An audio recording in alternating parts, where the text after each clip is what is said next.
สบายดีทุกคนคลิปนี้จะเป็นคลิปทำอิฐที่อยู่ประเทศลาวคลิปนี้ต่อจากคลิปที่ลงมาจากเดินยนต์วัดไต่และมื้อนี้จะเป็นตอนเช้ามื้อทำอิฐนางจะพาทุกคนไปซื้อข้าวจีปาเต้แต่ว่าอันนี้ไปส่งหลานก่อนหลังจากที่ไปส่งหลานแล้วก็จะพาทุกคนไปซื้อข้าวจีปาเต้เนาะอยู่แถวอยู่นี่เป็นแถวโรงแรมเซ็นทรัลหรือว่าอยู่แถวสีบุญเฮืองเพราะว่ามีป้ายบอกว่าห้องการบ้านแม่นห้องการบ้านสีบุญเฮืองนะไปเข้าไปห้อมทั้งนั้นก็แถวนี้จะเป็นแถวสีบุญเฮืองเนาะสองฝากทางนี่มีทั้งเฮือนมีทั้งห้านหลายๆแล้วก็มีการปลูกสร้างใหม่ก็หลายอีกอันนี้ออกมาแถวอัน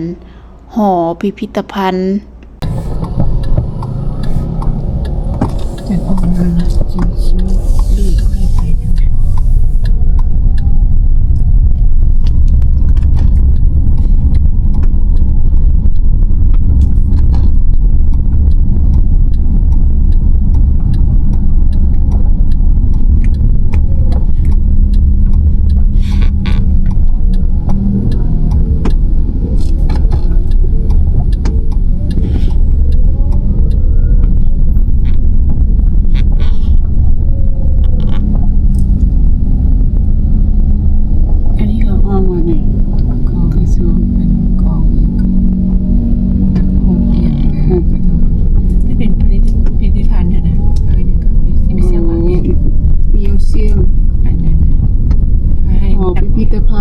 ป้องกันความสงบ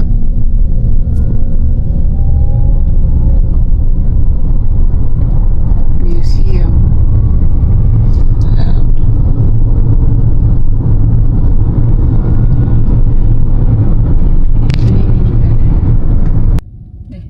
ประตูไซด์ท่านหลวงเห็นป้ายแต่ว่ามันน้อยโพด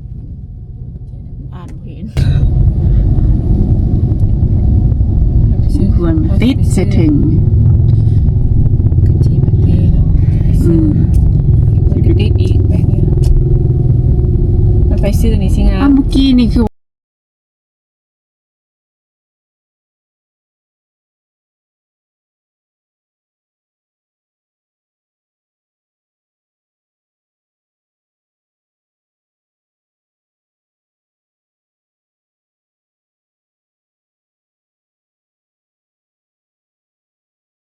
บริถ่ายตาบริใส่แว่นตาแล้วบริเบิ่งข้างหัวไปซื้อข้าวจีปาเต้ไปซื้อมันเนี่ยประตูซ้ายเส้นนี้วันไหนที่ว่ามีอันต้นคูณในไร่นะเดี๋ยวสิพาไปแต่ว่าอันนั้นอยู่โซนนั้นประตูซ้ายติดตอนนั้นทำมาแล้วต้นคูณก็จะถ่ายอันนั้นนี่รถอันนั้นเบียร์ที่นี่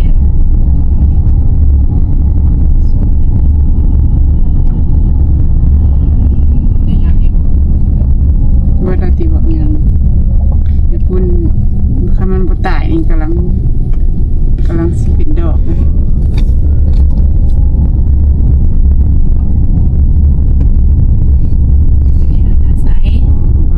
นาไซทางนาไซ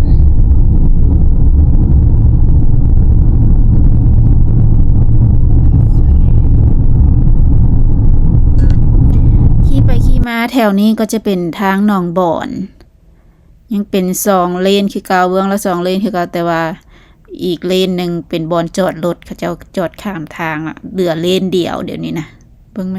ทางแคบลงส่วนทางหน้าก็จะเป็นทางไปตลาดเช้าทางเบื้องซ้ายมือก็จะเป็นไปทางสีสังวรจะเป็นเลี้ยวซ้ายไปจะเป็นสีสังวรไปซื้อจะเป็นไปตลาดเช้าแถวนี้ก็จะเป็นแถวโรงเรียน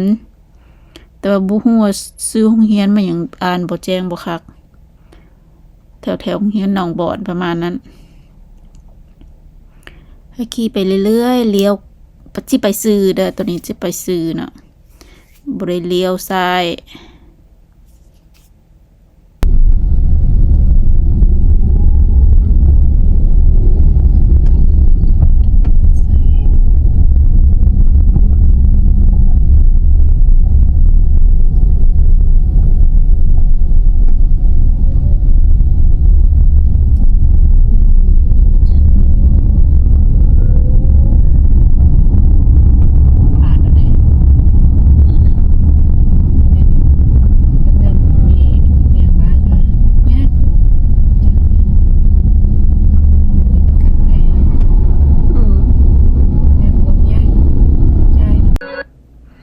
ทางเบื้องขวานี่จะเป็นทางกระทรวงการเงิน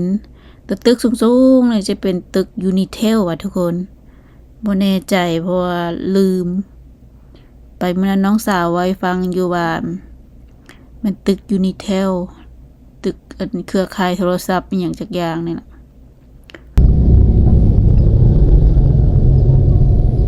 ตึกบ่มีไง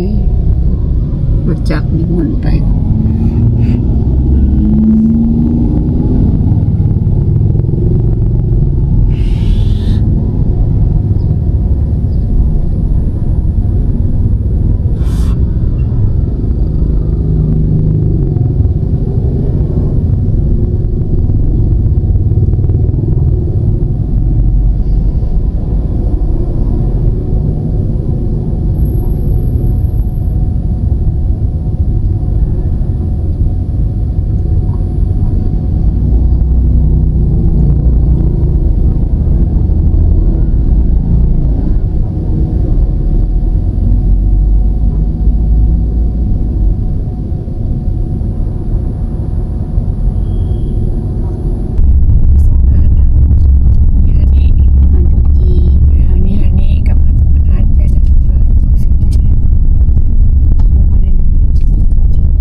กับจีเซียบนะ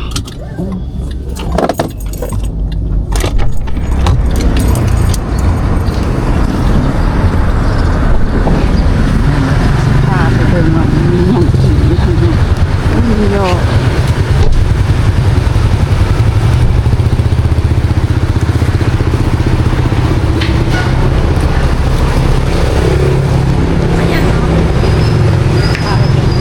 เอาแบบผสมแบบธรรมดานะเอาแบบข้าวจีปาเต้ข้าวจีปาเต้มันมีไส้ไส้ครบเสร็จเลยบอก ใส่ครบเสร็จ เลยเอาสิไส้เลยหรือว่าเขาจะเอาไปอันนั้นแยกใส่ไปเลยเนาะ ใส่ไปเลยมันค่อยง่าย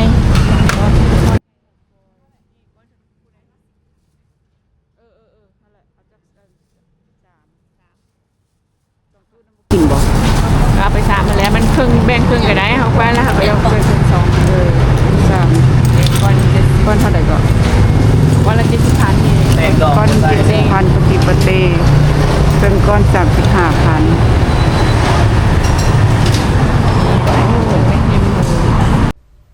ห้านนี้ก็จะขายดีอยู่ได้เพราะว่าตอนเช้าจะค่อยไปซื้อตอน8 โมงค่ะนะคนมาซื้อก็หลายคนซื้อไปกินห้องการ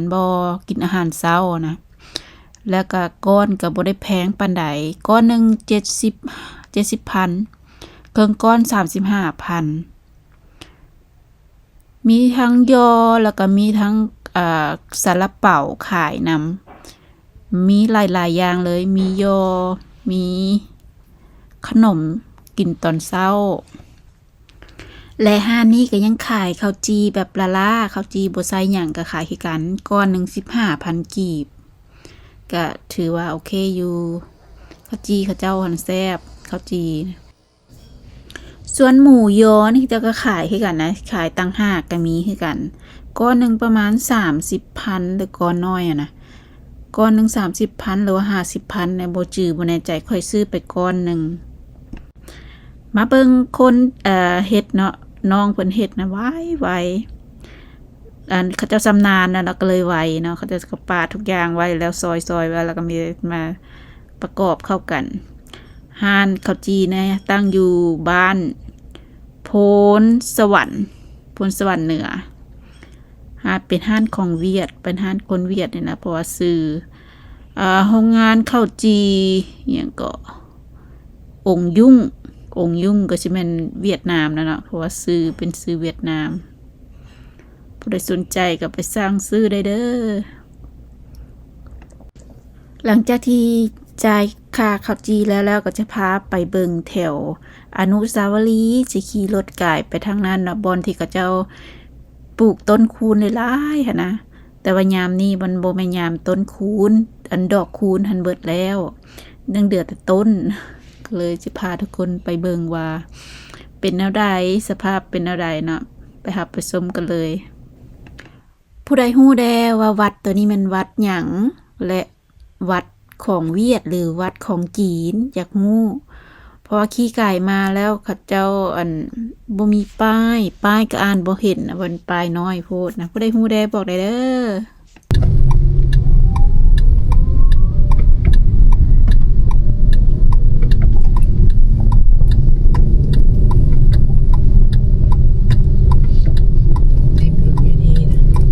โอ้นี่บอนดอกคูณหลายๆตอนช่วงปีใหม่ลาวนะอยู่นี่ดิ หมดแล้ว ดอกเนี่ยมันบ่มีค่ะต้น ใส่ตัวนี้เลย ใส่ ตัวนี้ส่วนนี้เขาจะให้ไหมส่วนตัวนี้เลยเร็วยังปีเดียวมั้งปีเดียวนี่ใส่ ใส่เด้อมาฮอดเด้ออยู่แต่ยังบ่ได้ลงไปมาถ่ายซื่อ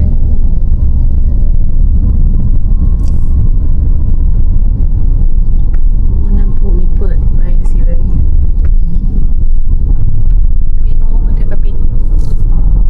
แรงเที่ยวประมาณนี้ ใส่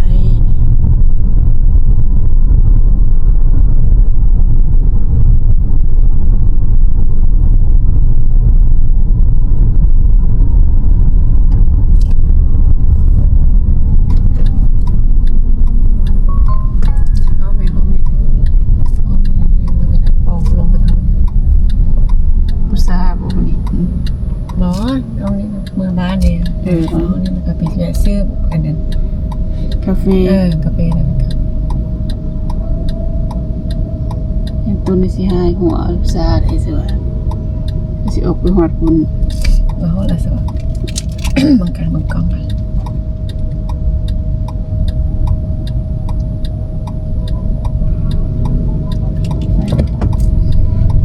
กันซ่ากับบ่ซื้อกาแฟมาแล้วน่าไปซื้อกิน ไม่รู้เนี่ย บ่เห็นว่าแสดงว่าอยู่ฮอด